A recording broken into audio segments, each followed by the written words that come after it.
अस्सलामुअलैकुम रहमतुल्लाहि व बरकातुहू। एक कंपनी के सीईओज़ ने दो मैनेजर्स को हायर किया, दोनों को अलग अलग एरियाज़ में बिजनेस रन करने के लिए कह दिया। एक को नॉर्थ का एरिया दे दिया गया, दूसरे को साउथ का एरिया दे दिया गया। अब 2 महीने हो गए थे, सीईओज़ ने कहा कि अपनी रिपोर्ट लेकर आइए कि दोनों मैनेजर्स की परफॉर्मेंस चेक करते हैं।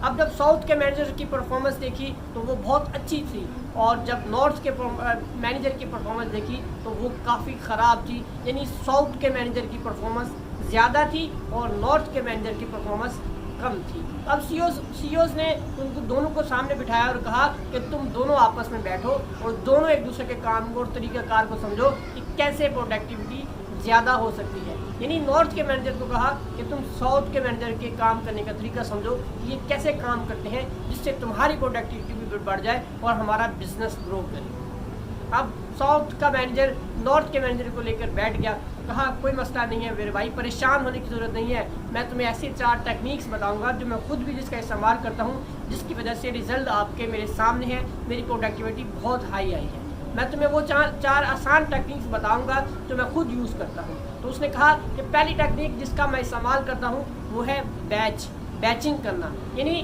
तमाम एक जैसे कामों को एक साथ परफॉर्म कर लेना और जो है बाकी कामों को बाद में परफॉर्म करना। यानी मिलते जुलते कामों को एक ही वक्त में परफॉर्म करता हूँ, जिससे ये होता है कि मेरे माइंड को बार बार जो टास्क चेंज करने में टाइम यूटिलाइज होता है वो बच जाता है, मेरी एनर्जी बचती है, मुझे थकावट कम होती है। उसकी वजह से मैं अपने काम के ऊपर ज़्यादा अच्छे तरीके से काम कर पाता हूँ और मेरा टाइम बच जाता है, जिसकी बदौलत मेरे पास प्रोडक्टिविटी रिजल्ट्स के तौर पे मुझे नज़र आ रही होती है। दूसरा काम वो कहता है, मैं ये करता हूँ कि मैं जब एक क्लाइंट के ऊपर के काम के ऊपर टास्क के ऊपर काम कर रहा होता हूँ तो मैं कोई दूसरा काम नहीं करता। मैं क्लाइंट के उसी काम पर फोकस किया होता हूँ, मैं मल्टीटास्किंग नहीं करता। मैं एक क्लाइंट पे काम कर रहा हूँ तो मैं दूसरे क्लाइंट की फाइल्स को साइड पर रख देता हूँ कि मुझे अब इसी क्लाइंट की फाइल्स के ऊपर काम करना है, जिसकी वजह से मैं एक क्लाइंट के ऊपर फोकस होकर काम करता हूँ, मेरी प्रोडक्टिविटी बढ़ जाती है। यानी दूसरा काम तुमने ये करना है कि मल्टीटास्किंग से अवॉइड करना है। दोस्तों, ये प्रॉब्लम आज हमारे यहाँ बहुत कॉमन हो गया है।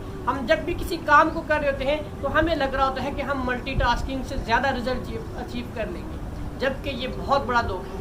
मल्टीटास्किंग से रिजल्ट्स अचीव नहीं होते, बल्कि आपको फेलियर मिलती है, आपकी एफिशिएंसी डाउन होती है। क्योंकि जब आप एक टास्क के दूसरे टास्क के ऊपर शिफ्ट होते हो तो आपकी एनर्जी, आपका माइंड कंफ्यूज होता है और आपकी एनर्जी की जो कंजप्शन है वो बढ़ जाती है और आप जल्दी थक जाते हो और अपने उस टास्क को भी, जो आपका कंसीडरेबल टास्क है, उसको भी छोड़ देते हो। तो आप जब भी किसी काम को करें तो एक वक्त में सिर्फ एक काम करें, उस पर दिल और जान से काम करें, आपके रिजल्ट ज़्यादा अच्छे आएंगे।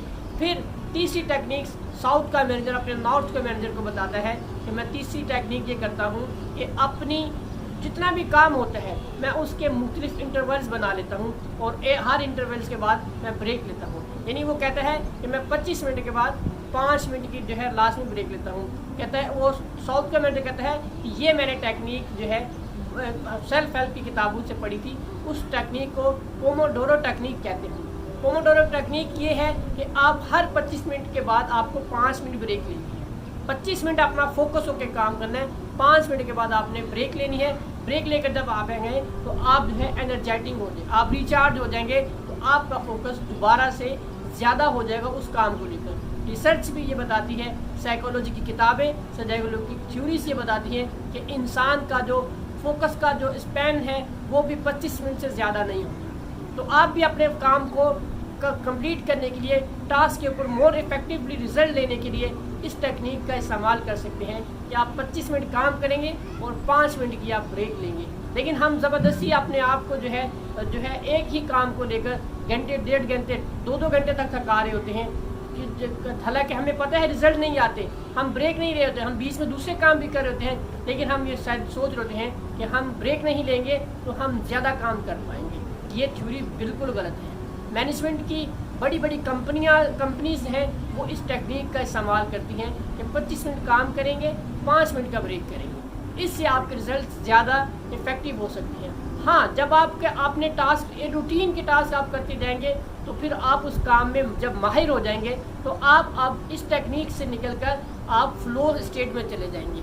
फ्लो स्टेट ये कहती है कि आपको हर 25 मिनट के बाद ब्रेक लेने की ज़रूरत नहीं है, लेकिन किनको जो अपने काम के माहिर लोग हैं, जो काम के अंदर खो के उसके अंदर डूब के कर रहे होते हैं, अगर वो हर 25 मिनट के बाद ब्रेक लेंगे तो उनका स्टेमिना ब्रेक होगा, वो बार बार डिस्टर्ब होंगे।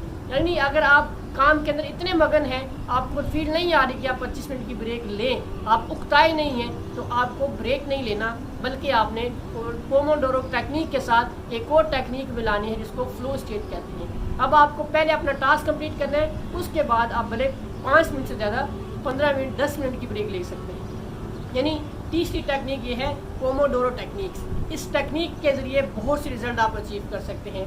और चौथी टेक्निक जो है, सबसे लास्ट टेक्निक ये है कि ये आप हमारे यहाँ आपने देखा होगा कि बहुत से लोग जो है कुछ काम स्टार्ट करना चाहते हैं कि मैंने ये काम स्टार्ट करना है, मैंने वहाँ जाना है, मैंने वो काम करने हैं, लेकिन वो स्टार्ट ही नहीं कर पाते। तो साइकोलॉजी के अंदर चौथी टेक्निक इस्तेमाल होती है, ज़रगर नेक टेक्निक। इस टेक्निक का मतलब ये है कि आप कुछ भी कर आके अपना काम स्टार्ट कर दें। जब आप काम स्टार्ट कर देंगे तो आपका जहन आपको खुद मजबूर करता रहेगा कि आपको इस टास्क को पूरा करना है। यानी स्टार्ट नहीं करेंगे तो पहुंचेंगे कैसे।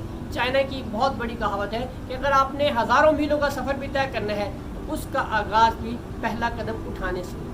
हम तो इनिशिएट ही नहीं लेते, हम इसी में सोच रहते हैं करना है, आज नहीं, कल नहीं, परसों नहीं, करते करते आज हम ज़िंदगी के कितने साल ज़ाया कर चुके हैं। तो आप जो भी टास्क करना चाहते हैं, जो भी जिस भी आइडिया पे आप काम करना चाहते हैं, उसको फ़ौरन से स्टार्ट कर लीजिए, उसको डिले मत कीजिए, स्टार्ट कर दीजिए। ये मत सोचिए कंप्लीट कैसा होगा, आपने बस स्टार्ट करना है। बाकी काम आपके जहन का है, आपके माइंड का है, वो खुद ही इसको परफॉर्म करवा लेगा।